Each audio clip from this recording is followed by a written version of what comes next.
एक निवेदन आहे. निवेदन. महाराष्ट्र भूषण पुरस्कार हा राज्याचा सर्वोच्च नागरी पुरस्कार महाराष्ट्र शासनामार्फत दरवर्षी देण्यात येतो. या पुरस्काराचे स्वरूप रक्कम रुपये 25 लाख, मानपत्र, मानचिन्ह व शाल असे आहे.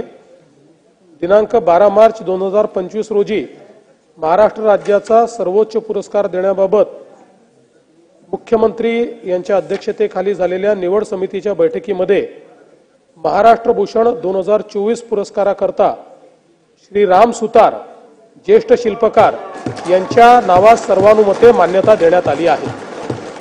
या ठिकाणी सांगितलं पाहिजे की श्री राम सुतार साहेब यांचं वय 100 वर्ष आहे आणि अजूनही त्या ठिकाणी ते शिल्प तयार करतायत.